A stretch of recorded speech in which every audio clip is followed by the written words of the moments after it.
Mbangisme, oye! Oye, oye, oye, espoir du monde Église universelle. Nkamba, oye! Oye, Nkamba, oye! oye, Nkamba, oye! oye, oye, oye, Yerusalemu nyama, ikuna, takazami, kumulisu, yetakamana. Croix-Rouge, oye! Croix-Rouge, oye! Croix-Rouge, oye! Ensemble, c'est possible. Scout, oye! Scout, oye! Scout, oye!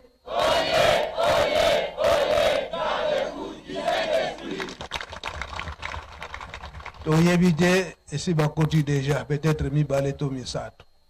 Choral c'est oye. Nan bakomi ote. Nan ute. Na centenaire, nan bakomite.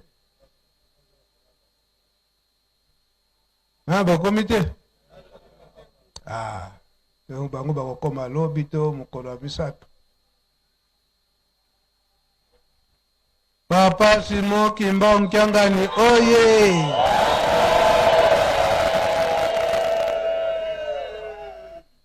Papa Simon Kimba Mkiangani, oye!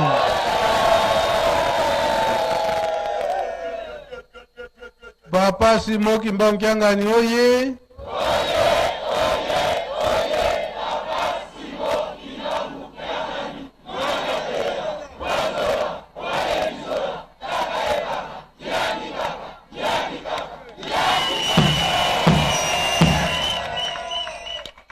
Kusimba, kumeka, yankele,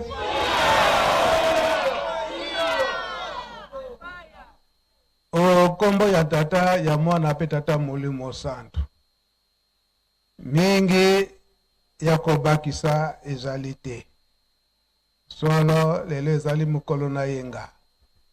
Tango kuzalaka esito kotaki na kati na ndako ya Nzambe kolanda matei pe ba programme nyonso ekosalemaka. Ndenge mokonzi na biso ya scout alobeli yago. Biso banda bomwana toyebi ete batata na bamama balakisi biso ke tongo ya yenga biso nyonso tomilengeleke tokende ndako ya Nzambe. Encadrement ya ba parents ezalaki ndengwana. Oyo tozalaki na Kinshasa to na ba centre ville oyoka ba mama mususu batieli biso mitambo biso bana. Mikolo nyonso boliaka na bino ndunda na matembele. Kasi mukolo yenga mama asombeli bino soso akalengi yango malamu ayebisi biso ete lobi tokende kolia yango na ndako ya Nzambe. Eza boye po ete mama batata bazosala biso encadrement wana po ete balakisa biso nzela ya losambo. Yo pe ntango yoki ete kuna tokolia okozanga te na ndako ya Nzambe.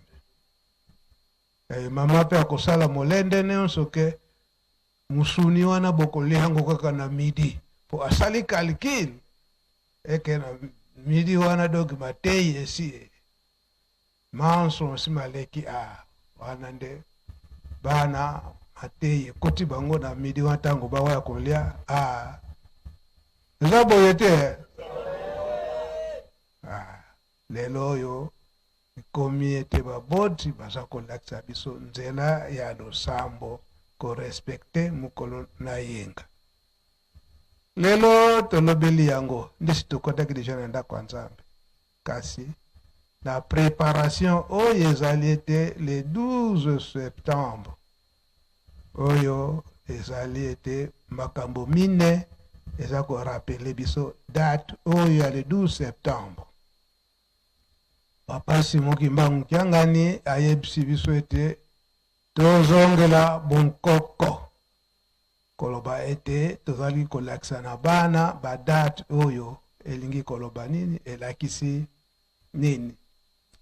Papa Mfumwandongo papa dengenda kuntima akangisi date yango le 12 septembre lelo toza kofete yango liboso mbotama ya tata Simon Kimbangu na 1887 na le 12 septembre. Mingi baza ko critique wana pona ko décourager ba papa bango nani babotamaki te ndenge bafandaki na papa Simon Kimbangu. Est-ce que papa Simon Kimbangu apesaki bango date réelle ya naissance na ye epa ye bana critique ya ndenge na ndenge. Mais bapapa balobaki ete balinga te elonga ezali bacritique wana mpona badécourage biso tosala continuité ya molimo mosantu te. Kasi ndenge tosaleli yango lelo ezali annonce eyaka na bandeko na biso ya bakatolike bango bayebaki kolo Yesu, bayebaki histoire malamu ya kolo Yesu e bayaki kose rappeler eke na négligence oyo basalaki na kolo Yesu aprometaka bango ete lokola bozo comprendre ngai na esika na ngai te likambo yango ekolongwa na kopesa na bato mosusu oyo bakozala nango bakosalela bakolengela yango pe bakoprendre yango au sérieux. Bato yango nani? Biso. Donc naissance ya papa Simon Kimbangu. Et il le savait.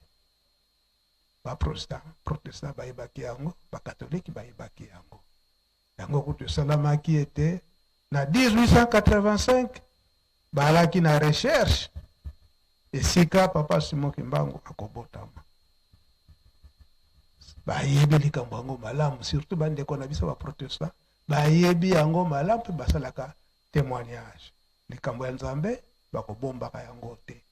Yango bayaki kotonga paroisse awa na Gombelo tete bango pe ba vivre réalité.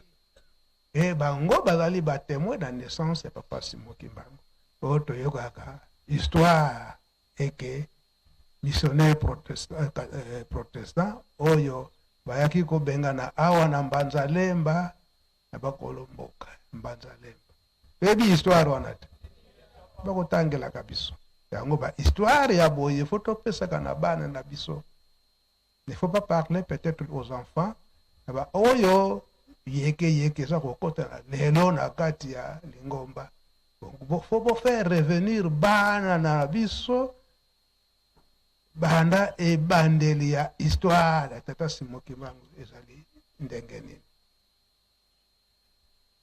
Yango toza ko sepela lelo yo mbotama.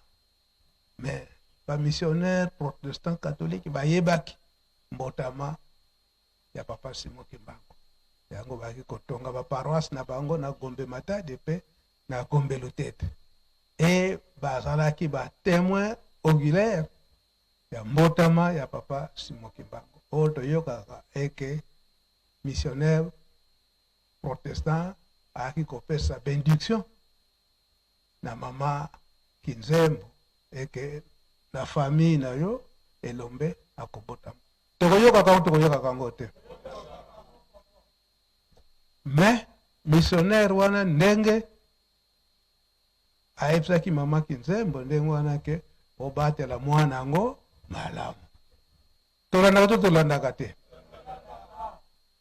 Donc, attaque missionnaire, basalaki même malamu. Parce que balobi ke bapesi conseil. Eza boyete. Na bonzambe nyonso bapesi conseil. Bobatela mwana wana malamu. Donc, yango toza komona mbotama lelo oyo ya papa Simon Kimbangu na 1887 à le 12 septembre. Ya mibale le 12 septembre kokangama ya papa Simon Kimbangu awa na Nkamba. Pokolo Yesu alobi na tata Simon Kimbangu ete mukumba oyo ndimeli malgré eke na difficulté nyonso po papa Simon Kimbangu abandaki koboya yango papa Diangenda abandaki koloba ete komema ekulusu ya molimo ya mutu yango eleki makasi ke kosala miracle ya kodeplace peut-être ya kotombola bende moko makasi lokola voiture oke kotia yango kuna molimo ya mutu nde eleki papa Diangenda abandaki kolobela yango ntango nyonso yango toyembaka na banzembo papa Simon Kimbangu ayebisi eke yo moto komema mokumba ya mokili nakoki te surtout ngai mutu mwinda banzembo wana toyebi yango malamu kasi na suka aye kondima na ye papa Simon Kimbangu bakolo yeso ayebisi eke olimi kasi yebaka ete okokangama okosouffrir pendant 30 ans histoire nyonso wana toyebi yango kokangama na ye papa Simon Kimbangu ayebisi mpe na mfumu mvuti oyo azalaki chef médaillé awa na Nzundu mpe na bato na contre nyonso ya nkamba ke ngai nakokangama bino mpe bokokangama toyebi yango malamu nini elekaka na le 6 juin 1921 wana e kokangama ya papa Simon Kimbangu na le 12 septembre papa Simon Kimbangu alertaka bato nyonso bazalaki na nkamba ke sika tozali kokangama me borekile te nguni yako ya kokanga biso me boyoka somo te toyebi yango malamu yango le 12 septembre on a 1921 avant que papa Simon Kimbangu akoka kokangama ndenge asalaki alerte na contre nyonso mungonga tata Simon Kimbangu eyokanaki na contre nyonso ti bambanza ngungu mpo mbanza ngungu ezalaki mpe na bilombe oyo balandaki tata Simon Kimbangu bazoya awa na nkamba bandibu alors mungonga tata Simon Kimbangu ya solo ya liboso alobaki ete nzambe awe ungiambu didi kolo nanga ndenge nini otikinga po siko kolo yeso alobi toyokanaki okosala 30 ans na prison wana nyonso wana mpona kolongola loposo yindo na mpasi yango avant ya kokangama tata Simon Kimbangu mungongo na ye wana eyokanaka ntina mbanza ngongo na mikro te kaka koloba kaka pamba mpona nini kolakisa ke ye azali nzambe nyonso bazalaki awa na mbanza ngungu ntango bayoki kaka mongonga tata Simon Kimbangu bango nyonso bayebi ete fo kaka mongongo wana fo ebimila kaka na nkamba mbangwa ndenge wana spirituellement bakongaki bango nyonso awa na nkamba mpe koyemba nzembo papa Saidi yaka ndanu awa okoyemba nzembo nyonso te okoyemba kaka couple moko oyo na senga amakesa mandungi ni luvwate nwani no wana ezali teke bozo baminduki bozo banjete bosala boye te boyika mpiko na mabondeli yango baza kosenga biso mbeni osakuluse bweyi yango couple yina kone kaka tanwani nentango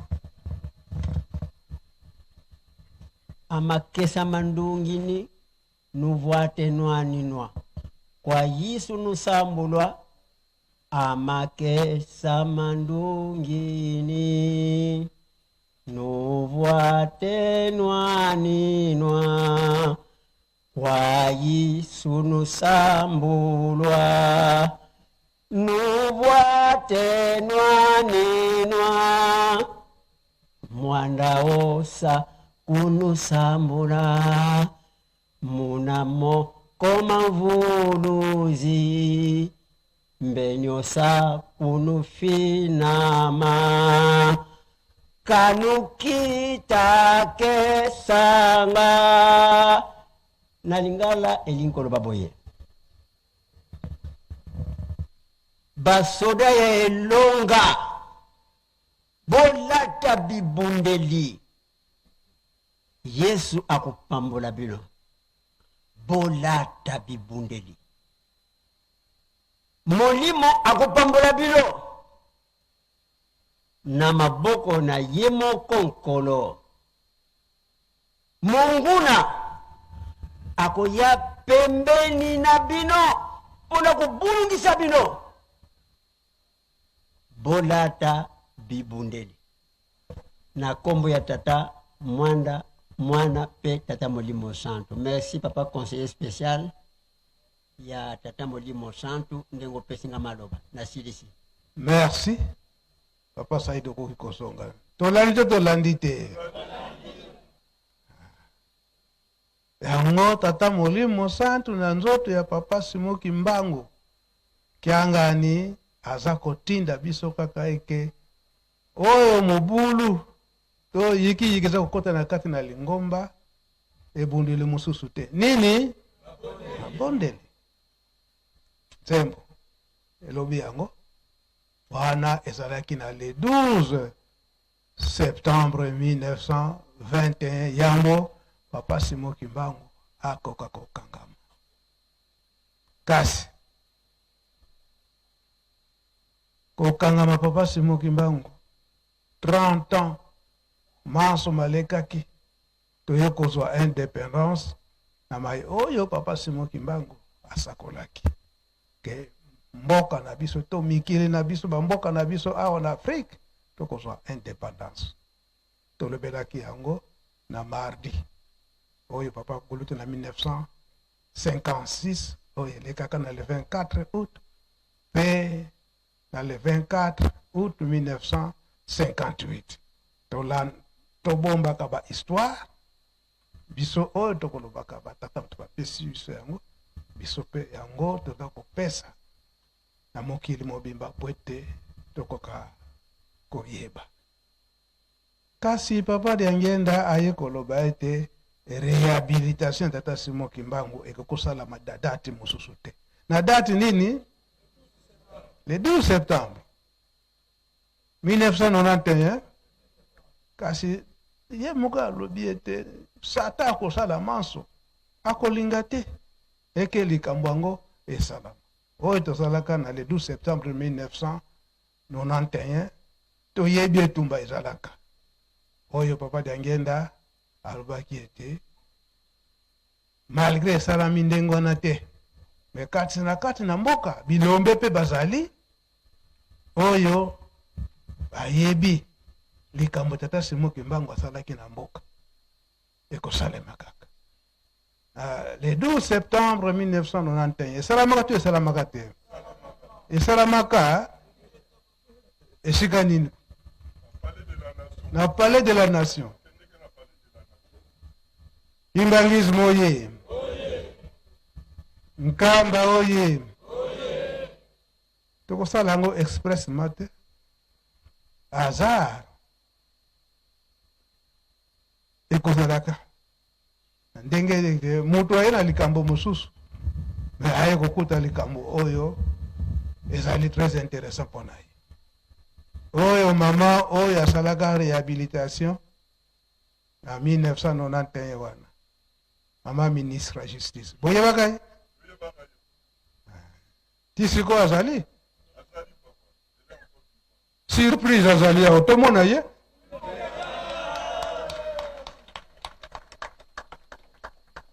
bon nasengi mama ayela liboso biso bokopusa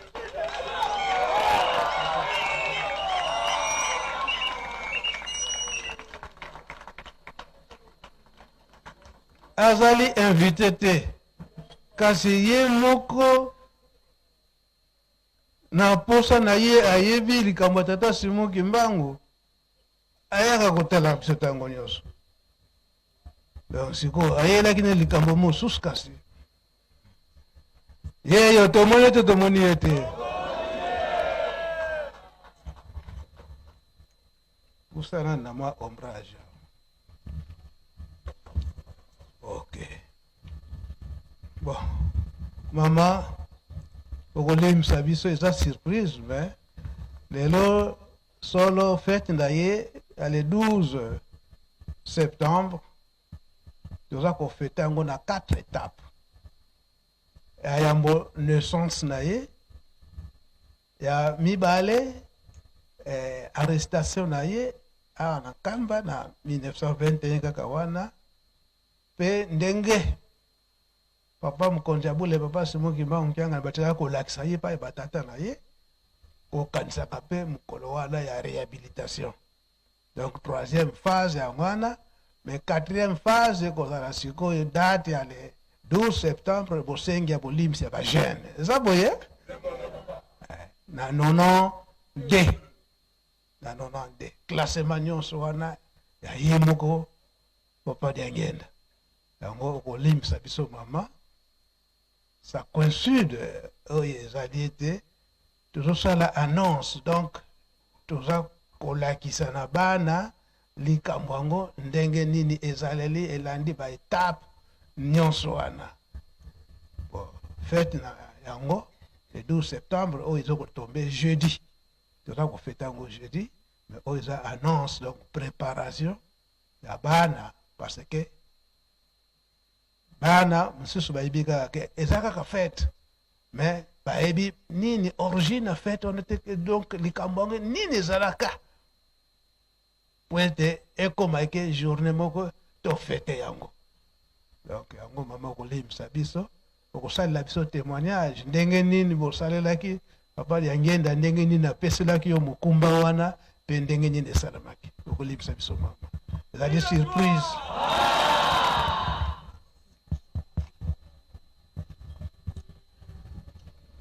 Kimbangisme oye! Nkamba oye! Papa Simon Kimbangukiangani oye!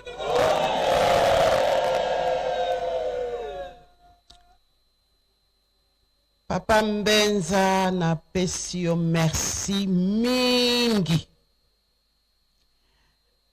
Na ndenge botelemisi ngai na esika oyo epa Nzambe azar ezalaka te. Nakanaki kokutana na milulu oyo te, mais ezali milulu très important po ata nalekaka awa nayaka papa oti oloba ebele bayebi ngai pe te, mais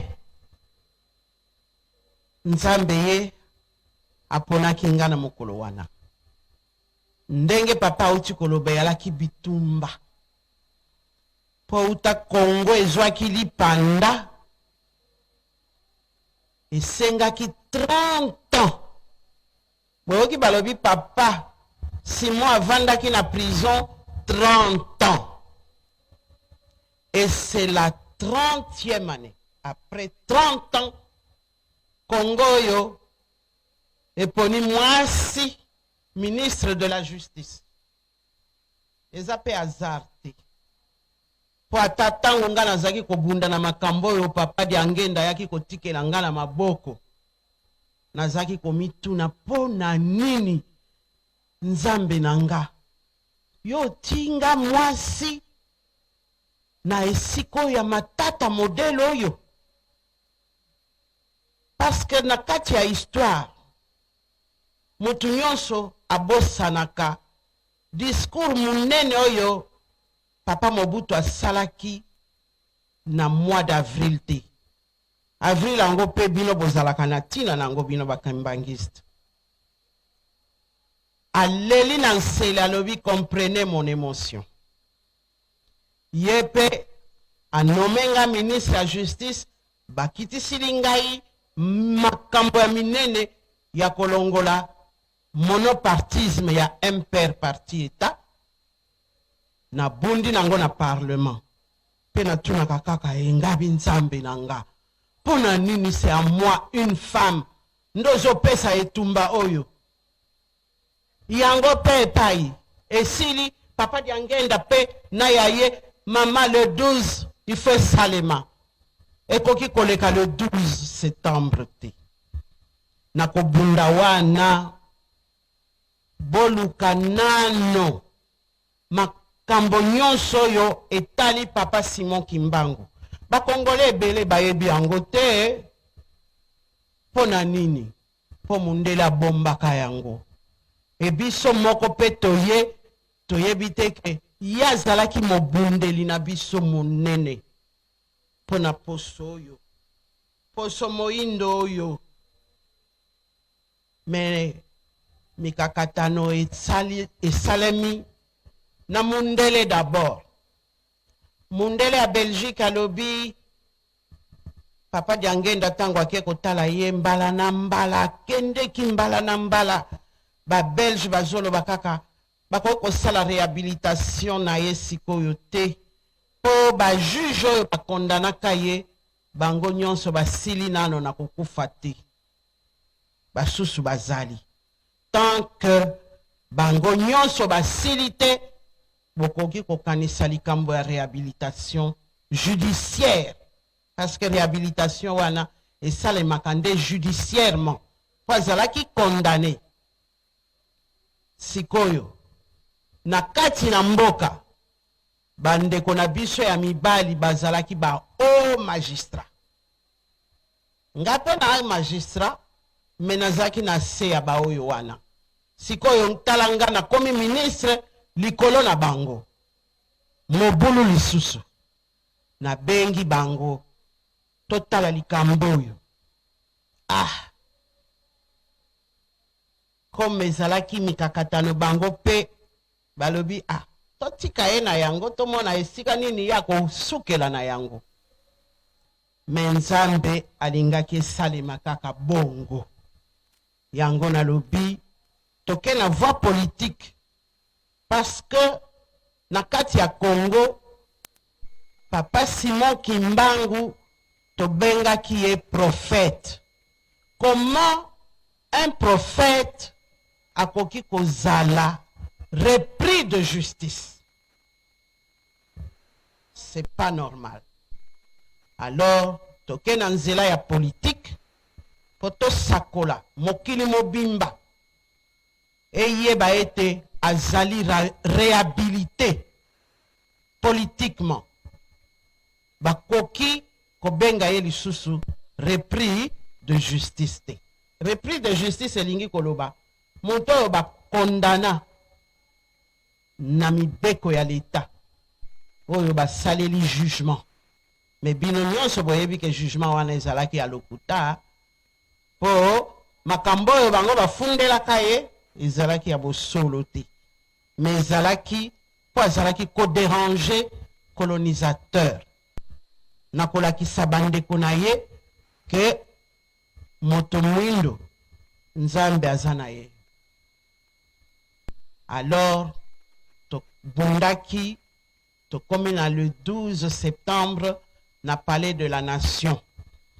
Palais de la nation wana bokoyoka ezali esika oyo bokonzi ya mundele ezalaki nde kovandela kuna. Pourtant mosusu boyokaka palais de la nation ezalaki kuna. Biso pe tango tozwi lipanda tokei pe kaka na yango kuna. Nakanisi ke tina mokolo mwa lelo boyebi ete même président Félix Antoine Tshisekedi Chilombo azakaka na babiro na ye epai wapi na palais de la nation.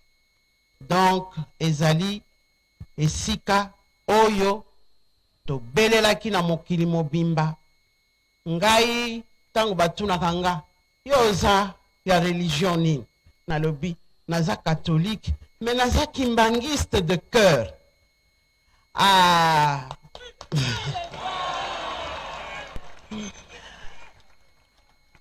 To nalobi naza sympathisante mais nga nayebi ete nzambe oyo tobelelaka mokili ekoki kokontenir ye te. Il est plus grand. Et même l'univers ne peut pas le contenir.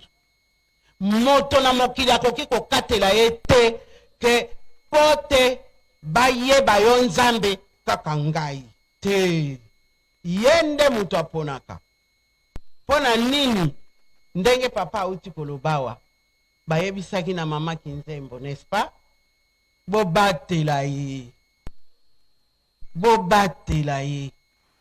Oyo aponaka. Modele nini ya koyela na mokili. Modele nini ya koloba na bato na mokili.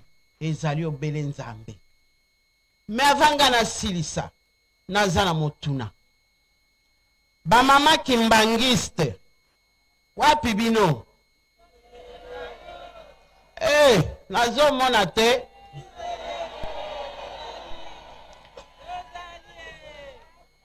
Ah, parce que na yebisaka batu nyonso atali ngomba moko te na mokili etelemaka epeti penza tolo soki bamama basimbi yango te. Bamama botelema nani mama amoni bino malamu te.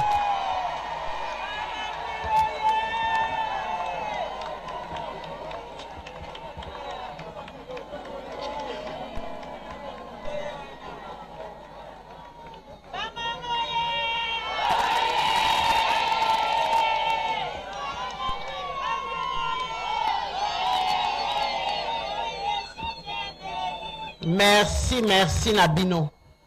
Ezlingi koloba ke boza na mokumba monene. Ya kotele mangi. Pote oyo nyonso bazo bele la bino bako yebisa ezali histoire. Histoire oyo ba chrétien bayaka nango awa. Soki bango bayaka nango te elingaki soki pe simbaki na ba mama te elingaki komona na miso ya bato te na lolengo oyo yango emonanaki parce que biso ba mama to bombaka bana ngo wapi na mabumu combien de mois 9 mois hein? Mama Mwilu amemaki papa Simon Kimba oyo tozali na bango lelo yepe bamemaki ye donc mama il faut telema na musala abelela parce que ba français balobi qui éduque un homme éduque 2 personnes mais ceux qui ont éduqué maman au moni ezali toute une nation donc bozala na oyo ya komemaka bana bakoki kolekela bino mutu te bapapa bazali bakoede bino pote bokolisa bana malamu na kati ya liloba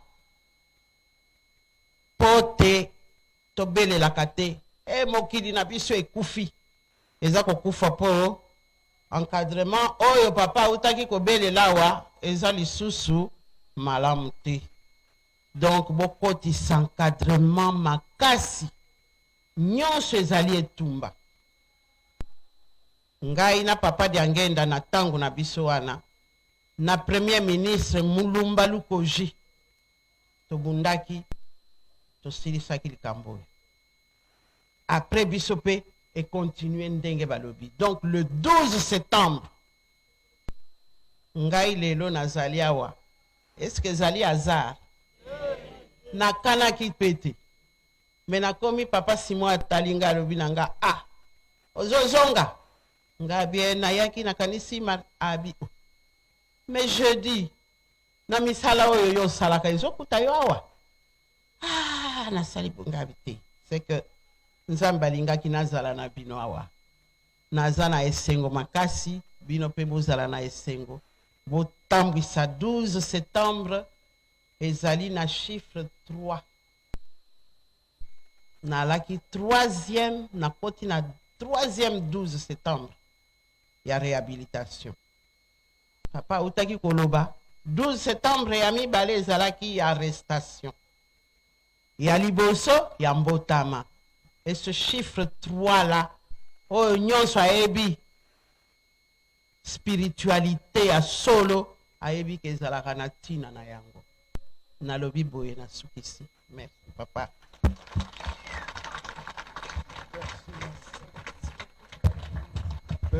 Mama fana nanu muke wana. Tosepelite. Ye mama pe.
Kimbangisme oye!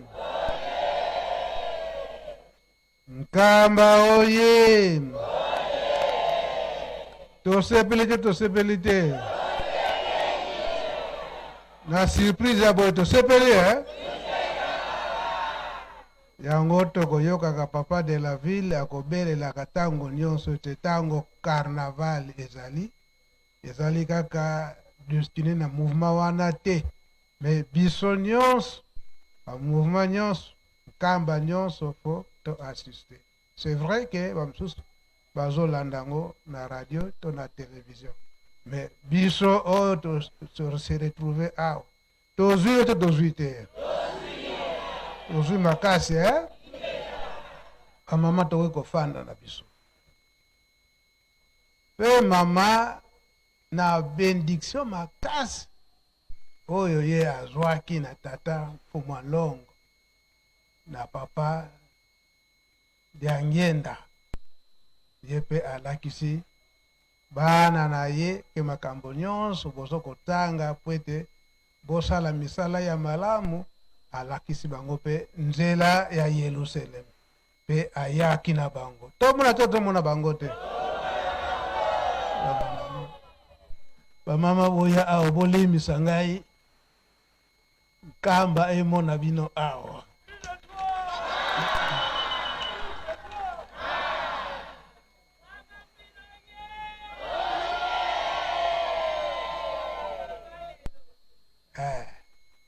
Donc yepe amemi bana awa. Bana bafanda kana bango na poto, batangi na poto, me alakisi bango ke ngai o nzela na kozilaka yango ne alakisi bino. Tomoni bango te.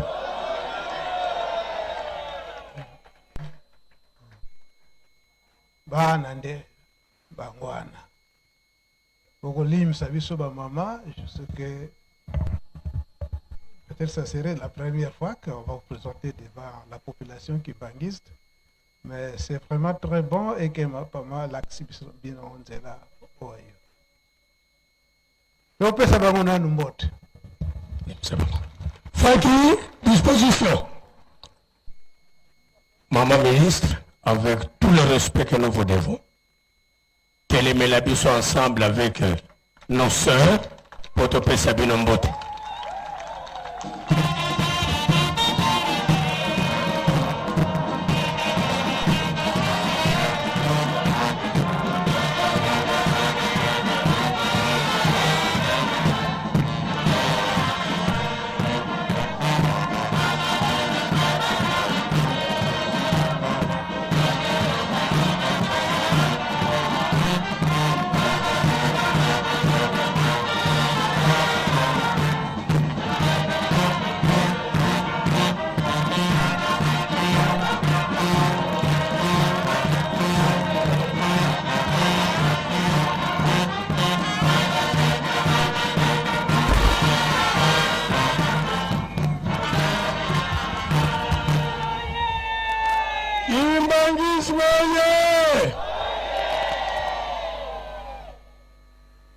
Si vous lisez dans Ésaïe 55, dans le verset 6, on nous dit, cherchez Dieu pendant qu'il est proche.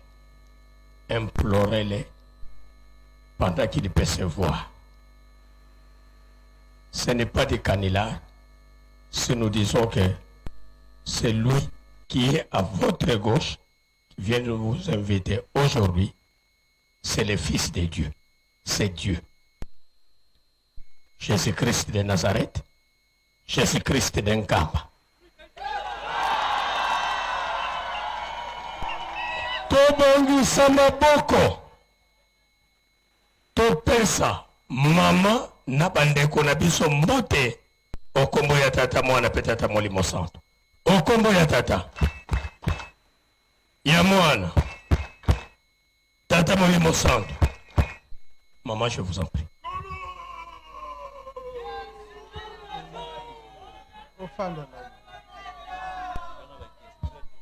Pour permettre nga ba mama ndenge tolobeli yango mama alandi liloba ya tata Nzambe ndenge tolandeli yango ya kolo Yesu pe papa Simon Kimbangu ayebi eke bana aza koconduire bango na nzela ya losambo ndenge ye moko ati koloba yango encadrer bana ye na ba étude toujours azo kocontinue eke balanda nzela ya tata Nzambe oyo Nzambe na biso mutu mwinu nani papa Simon Kimbangu yango nde bamama mpe bayeli nakusala bino surprise te me oyebisa biso nanu na métier oyo mama aforce bino oyo ya malamu oyo ekoki kobikisa loposo yindo ndenge boyebisaki ngai bafruit oyo toza na yango nde tokoki kosalela po ete banzoto na biso ebeba te ce que vous avez appris donc opesa biso un peu likambo yango ndenge nini ezaleli oyo bino mama asali encadre makasi boyekola na baétude malgré que bosa bamama mais mama encadre bino na baétude forme bino bozala très utile na société. Ok, je vous en prie. Oui. Yo pe kolobela makambo bilanga ndenge oza kolanda biso. Ngai nasali entrepreneuriat agricole nazongi na mboka après 20 ans et lokola nazaka nasali entrepreneuriat agricole nazongi après 20 ans na mboka et lokola nazaka na ndenge balobaka passion ya mabele de la terre. Donc, eloko nalingi penza kosala na eza agroforesterie. Donc, agriculture, élevage, na pisciculture, na reforestation, ya ba forêt na biso. Bon, nazomona ndenge bazo kata banzete, bazo sala ba makala, mais tozo bosana que banzete wana eza nécessaire pour na oxygène na biso. nayebi que nga avant ya kokende nazalaki chaque fois koyoka autosuffisance alimentaire nakozonga nazoyoka que toza na 80 millions de terres arables mais tozokoka konourrir population nyonso te 80% ya biloko tokolia ezouta libanda. Et toyebi bien que la plupart du temps, mundela boire a raté. O et pas na baro barocha impropre à la consommation, batindeli biso. Biloko akolia pe yango ya mabe, tozomona ndenge ozopesa ba maladie ebele. Biso bakoko na biso bazali kokende mosika na baage. Siko ozoka 60 ans, basi bakei 60 ans, bazo considérer le quoi mutampaka et dire que non. Eza babiloko mabe tozolia. Pisciculture, ce n'est pas réalisé. Toza na ba mai ebele, tozomona ba mbisi ezokufa kimpaka, bompaka na ba mai. Donc moi vraiment projet nanga et tenir nga vraiment à cœur, c'est pour apporter petite contribution nanga. Surtout nakoya nayoki pe papa président de la République à Zapenza na objectif wana revanche du sol sur le sous-sol. Donc c'est toujours bien to kaka oh l'état rosalanga nini, l'état rosala nini po abongisa vie nanga. Mais yo en tant qu'individu rosala nini po abongisa mboka. Donc là vraiment c'est mon projet. Maman Alobara toujours, elle nous disait il faut avoir un métier en main. Avoir un métier en main, pour avoir indépendance. Et c'est vraiment dans ce domaine-là où on a mis lancé. Au Nazoloba, ça ne sera pas seulement pour Nanga, ça sera aussi ma contribution pour mon pays. Voilà ce que Nazoloba pour moi. Merci, maman. Kamboé. De comprendre. Yepeka akotika kana makambo pasi muki mangangani. Kolona na kosala nini? Kopesa maboko. Yango ndeke koyekola na poto. Esengote. Je vous en prie.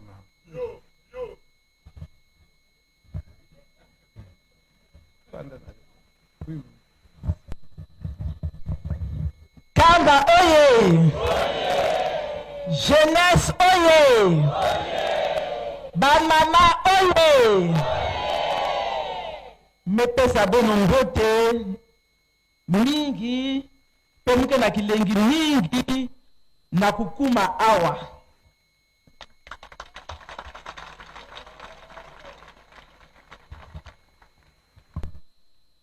Nasuki kuna parce que na ibi mingi te.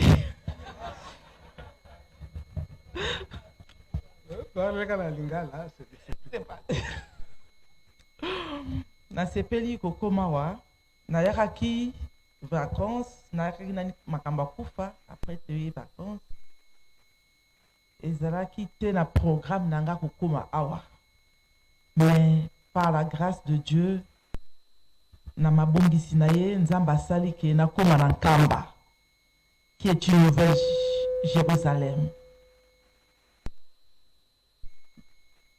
Tosololaki na papa lobi na papa ke biso oyo nzamba pesi biso opportunité ya kotanga na mikili ya poto eza mpona tosukisa mayele na biso kuna te, ezali nde mpona tozonga na mboka toya koramene connaissance tozwi kuna po te bandeko na biso mpe oyo bazali awa babénéficie na yango.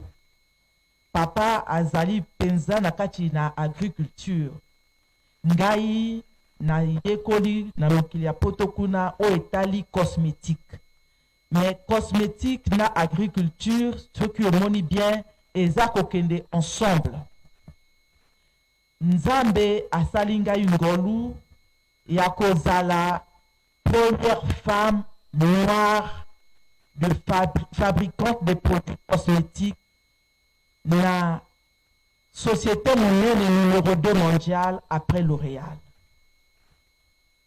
nazali mwana mwasi ngai moko mpe moyindo eza penza fierté nationale. Alors na yango tosololaki lobi na papa, na lobi na papa yo oza na agriculture, ngai na yekoli cosmétique. Na ndenge nyonso oyo tozolona awa, ba matière première oyo biso tozwaka kuna na poto mpona kosala bamafuta eutaka nyonso awa. Toliaka kakao. Kakao wana soki tolie tobwakaka mbuma na yango. Me mbuma na yango na mikili misusu basalaka yango ekomaka beurre ya kakao. Donc na kati ya beurre ya kakao nde tozosala ba produit mpona nzoto mpe kobongisa loposo, kobatela loposo mpe koguérir ba maladi mosusu na beurre ya kakao. Me biso tosukaka kaka na kolia kakao mbuma nde tobwaki. Ezala manga, biso toliaka manga, ozwi mbuma manga obwaki.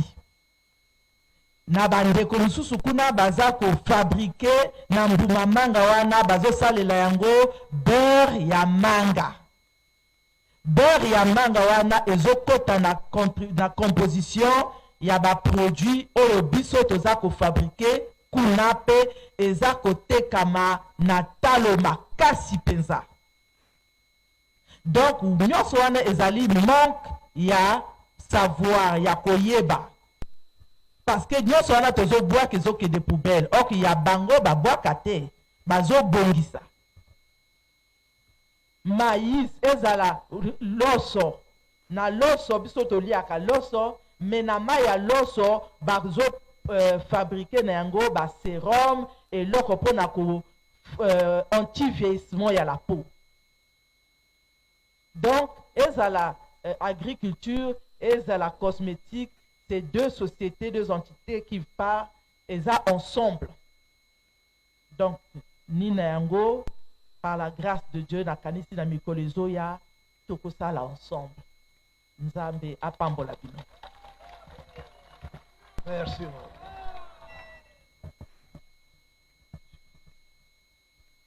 Esengote.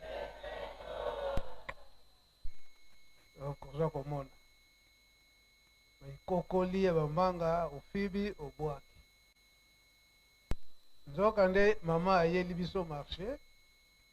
Oleto bwaka, doki kobwaka epai na ye. Asali mwa calcul, apesi mwa likuta. Ekobikisa yo. Esengote. Ye akeko transforme yango. Ateki libiso lisusu ekomi mafuta ya kopakola lokobo. Esengote. Denge alobeli yango. Ozo lamba loso na yo. Otie mai po sokola malamu. Mai wante osala ko nite ko sopaka. Osopi na isika moko ya malamu.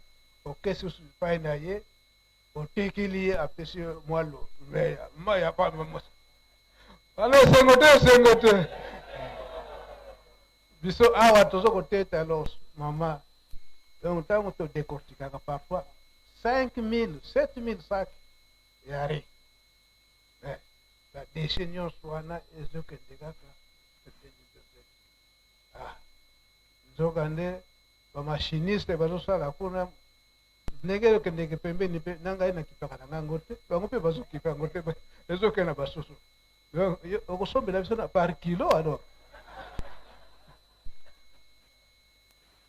Mille qui a poussé, monani te, monani.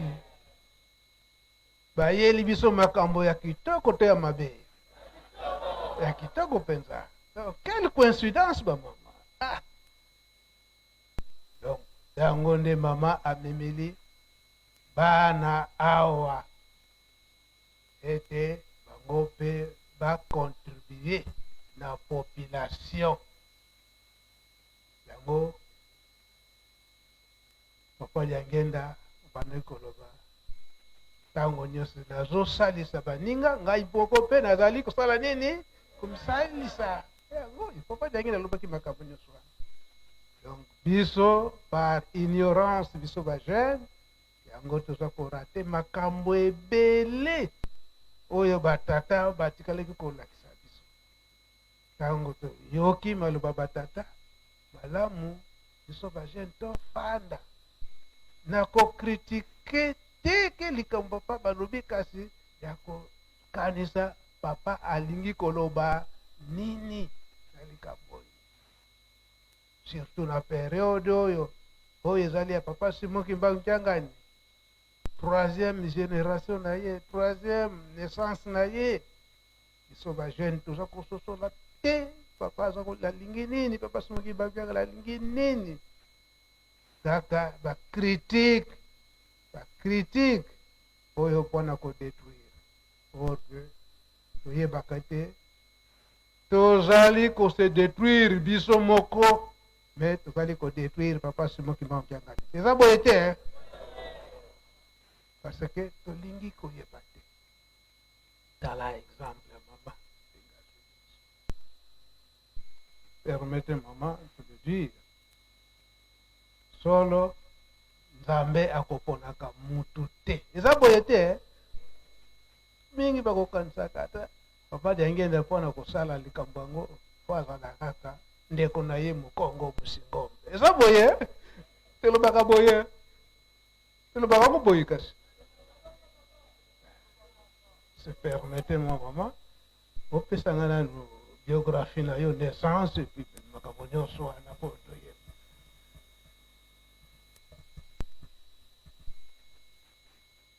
nayebi ete bandeko na nga mingi mpe bazali awa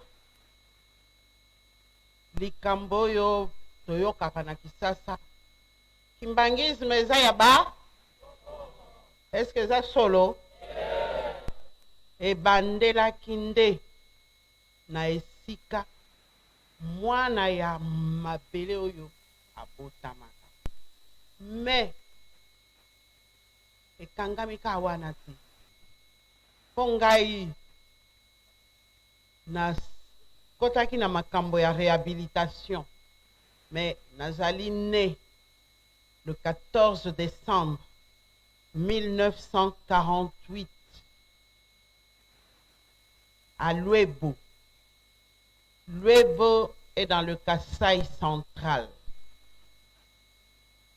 Mais baboti nanga bakutanaki kuna po mubeleji oyo aboyaki batoyo tozobenga ya Kasai oriental bavanda na mabele ezalaki na diamant atindikaki bango nyonso esika moko na bandeko na bango ya Kasai central nasali ba étude primaire nanga ndambo na mboka bazaka kobenga Merode lelo babenga kango Chilundu eyaka na Kasai kuna nake kosilisa yango na Bujumbura na Burundi na zongi na Congo na baboti nanga nake kosala ba étude na ngai secondaire na Bukavu na kuna pe nasali ndambo mususu nasukisi yango na Kimwenza awa epai na biso pembeni. Et après ça nake kosala université na Aix-Lovanium ti na ndenge ye kokoma unazande na sukisa na 1972 na 72 wana l'air na komi kaka na suka na yango na mois de vers la fin pour na sisaka na juillet 72 mais na décembre président Mobutu a nommé nga magistrat et puis na komaki deuxième femme magistrat de la République pour na kutaki mwasi moko asilisa ba étude na ye na URSS mais oyo salaka droit ya ba congolais ya liboso ezalaki nga na sali carrière mobimba ti na ndenge na ye kokoma ministre de la justice mais nazali magistrat de carrière na tango yo nazali awa nazali premier président ya cour d'appel de Kinshasa Gombe, honoré, émérite et honoré.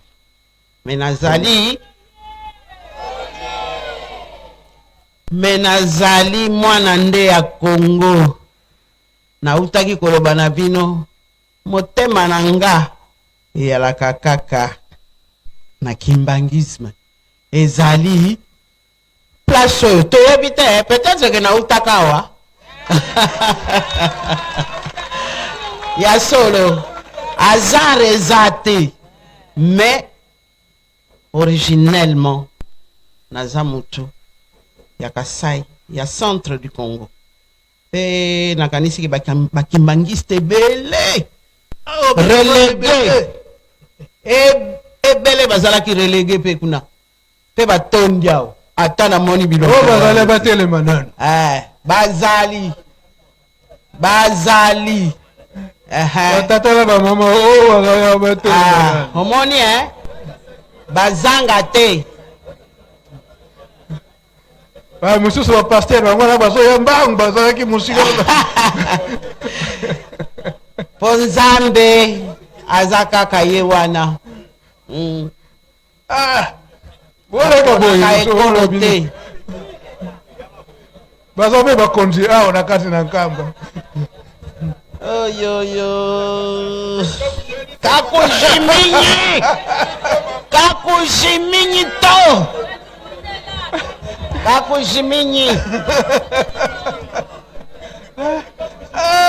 kakujiminyi papa kwatai religion ewe umwetu twetu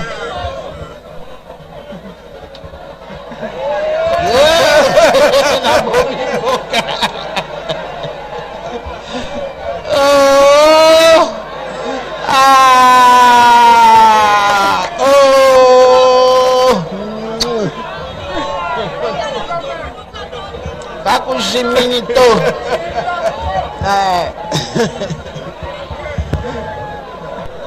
lobiko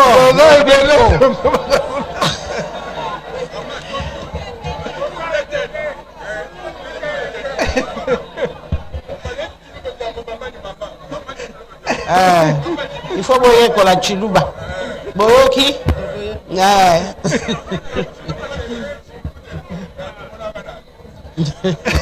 bon merci tozonga po mosusu oyo baza na bandako ntango bakoyoka boye bakoya lisusu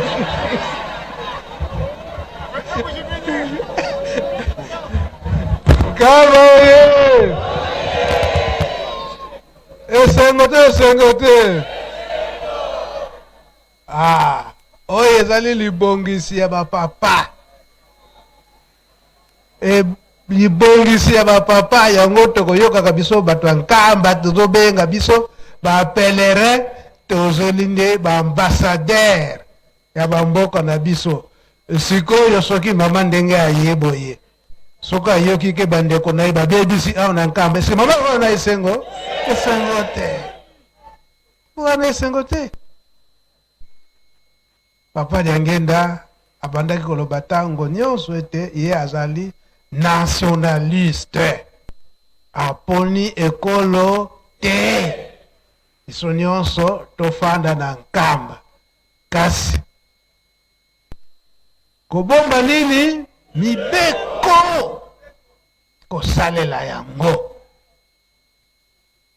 yango tozali komona eke ndenge papa président ya bascout ndenge abandaki koloba ete mwana oyo asali mbeba tokoyaka awa po ete toyekola mibeko tofanda malamu toteyi soki oza koyoka te mpona kobungisa molimo na yo te zonga na malembe okende koyekola lisusu ntango kozonga ozala petwa yango bapapa bazopekisa makambo nyonso ya mabe na kati na Yerusalemi soki totamboli na solo na se ya mibeko nde bakopesa biso oyo ekoki yango papa Simoki Mankiangani aza korepete ntango nyonso nzembo oyo ke faites-moi confiance. Il ferait de nous de quoi?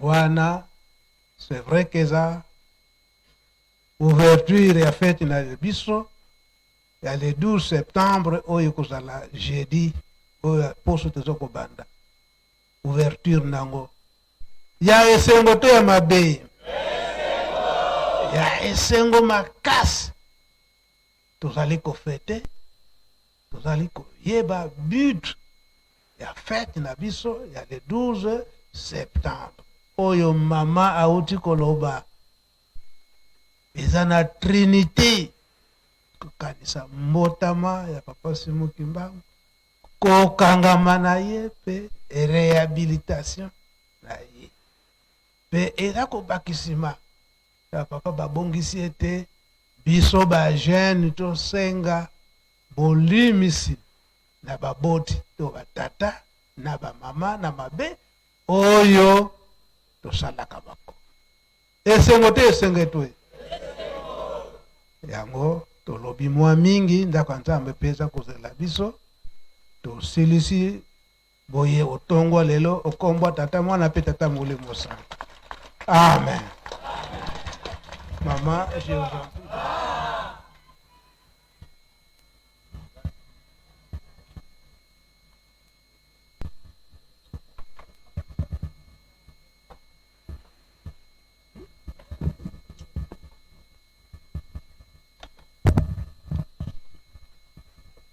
Il a si bien, il a si bien, il a si bien parlé d'eux.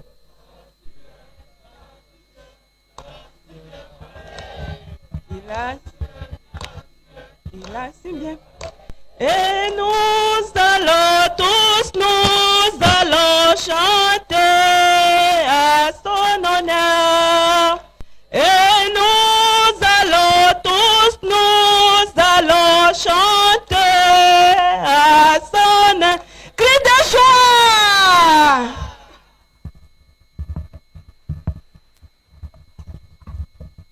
L'église moye. Yambo totonda maloba yankolo na biso ndenge tolobaka yango. Soki totondi maloba ya papa, papa abondeli tobosana te ndenge ka tosalelaka yango ntango nyonso.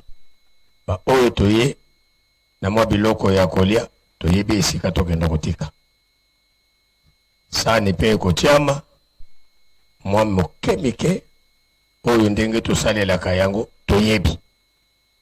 Me yambo to tonda maloba ya papa tolandi maloba ya bandeko na biso pe maloba ya mama ministre oyo apesi biso.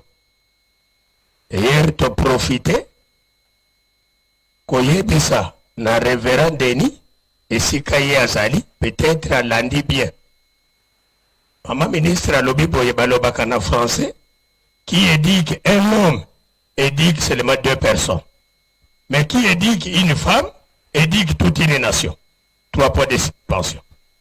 Tobongisa maboko totonda matei toyoki na mama na biso na bandeko na biso bana okombo ya tata mwana pe tata Molimo Santu. Okombo ya tata ya mwana tata Molimo Santu.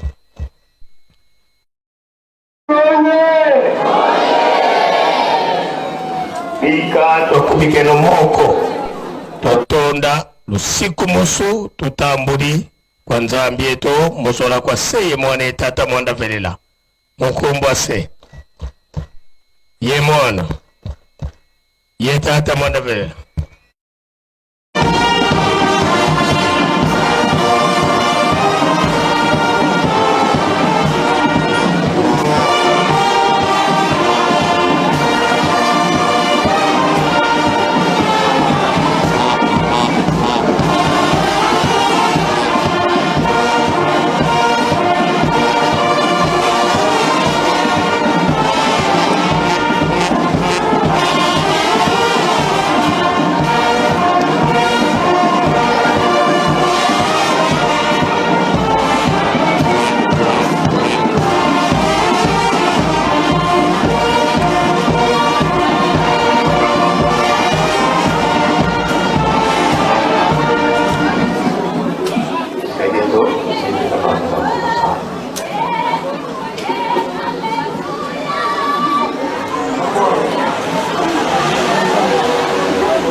mwana pe tata molimo santu. Tata nzambe kolo Yesu papa Simon Kimbangu. Tozali kozongisela bino matonde ya koleka kopesa bino lokumu na maye oyo bozali kosalela biso tango nyonso. Solo na bobongisi na bino opesi biso date ya le 12 septembre po ete tokoka kokumisa yango. Bino biso bana na bino ya Scout, Croix Rouge, Choral C pe Centenaire. Bandeko mosusu baza nanu na nzela nanu bakomite pamba te milulu ezali na mokolo na mine. Oyo lelo ezali mokolo na yenga organisation emonanaki ete carnaval ezala na kati na Yerusalem. Na carnaval esika tokoteyanaka koyeba munene ya mokolo oyo tozali kosanzola nini ezalaka biso makasi na biso na mabondeli. Solo bobongisili biso lelo tozwi bitei makasi ya mingi oyo kokanisa badate yango oyo elekaka na 1921 pe oyo elekaka na 1887 pe oyo témoignage munene mama yekosalela biso na organisation basato ya bule papa Kisolokele, papa Jalunga na pe papa Jangenda Kuntima oyo kokanisa réhabilitation ya papa Simon Kimbangu. Bolingo na bino emonanaki malgré minkakatano kasi esalamaka na le 12 septembre 1991. Mama oyo azalaki témoin ya likambo yango oyo balatisaki mokumba wana ase retrouvé awa na Yerusalemi pe kopesa témoignage kolakisa etumbango ndenge nini esalelaki tikete bozwa lokumu. Malgré papa Diangenda na mukolo wana opesaka promesse esalamaka te na ndenge bolingelaki yango kasi kosalama après 20 ans. Après 20 ans wana mukumba wana yango papa Simon Kimbangu kiangani alataki. Bopesi ye bokonzi ebandela musala na ye la l'an 2001 na le 12 octobre. Abimisi likambo oyo bino bolakaki ye abunda nango etumba azali kobunda kino lelo koloba ete yo papa Simon Kimbangu ozali nde molimo santu. Tolandi yango mama ndenge asali témoignage ba Belge baningaki nini pona likambo yango kasi ata ebombami ekosala makaka koloba ete tata Simon Kimbangu yo ozali molimo santu. Banda le 12 octobre wana l'an 2001 papa Simon Kimbangu kiangala lati mukumba wana azali kobunda nango tisiko kasi ndenge promesse ya papa Diangenda apeselaka yango après 20 ans. 20 ans ekokokana na l'an 2011. Na kati na bitumba kasi tata Simon Kimbangu atosi oyo malako na bino ete après 20 ans abunda etumba wana kobimisa yo papa Simon Kimbangu na boloko réhabilitation ya papa Simon Kimbangu yango esalamaki na le 3 octobre l'an 2011. Yambo esalama etumba papa Simon Kimbangu abundi na l'an 2006 oyo conférence na yo papa Simon Kimbangu ba professeur bayaki nyonso wana pona kokisa bilaka awa esalami na l'an 2011 le 3 octobre etumba ye lisusu makasi kino lelo oyo tikete bokata mukana na bino moto mwindu akoka kosepela salisa biso tozala bana ya botosi po ete tokoka kosepela toyebi ete mpasi ezali na mokolo na lelo bana na yo mingi bakangaki bamata awa kasi bamati te bakoki te baza na bambeto na bamalade kosalisa bango mingi te bakanaki te likambo oyo ekomi ntango nyonso mutu aza na nzoto malamu makambo nyonso kitoko alali asali crise akufi toyebi te nyonso wana ezali nde bitumba mingi bakomi na bambeto ya bahopito maswara tuza kosenga lisungi mingi oyo bazali ete bakanelaki te kasi bakomi bibembe ndenge nini babomi bango na bato makila ya bato ezali kosopana makambo nyonso wana yango nde tozali kolela so totali na RDC awa na este bato baza kokufa ndenge wana mutu aza nzoto malamu ake koluka bake koboma ye mwaye ya koluka mpona bana kuna na este ezali te pamba te banguna nde batondi nyonso wana mpona nini bolingo nde ezangi na biso na biso bana mboka tozali kosala na makambo ya ndenge wana bopesa biso boyokani mabondeli makasi toza kosala ata moko to mibale oyo mabondeli na bango ezokokoma pene na bino bosalisa kinya ekota na mboka na biso ya RDC mboka ya yata molimo santo yo papa Simon Kimbangu pe papa Simon Kimbangu yo lobaki oponi ekolo te oponi pe mboka te pamba te les 4 coins du monde ezali nde ya yo koloba ete 5 continents nyonso ezali nde ya yo papa Simon Kimbangu pesa kinya na 5 continents ndenge bosengelaki yango na libondele ya yo papa diangenda kuntima ya le 6 avril eliki ezali te ntango tozali kosenga ntango nyonso bino nde bokokanisela biso mokolo ya yenga ya lelo topesi yango na maboko na bino bokoka kotambusa biso nkombo ya tata mwana mpe tata molimo santo amen twende nokia mbote Abanta asale deja ezali na eloko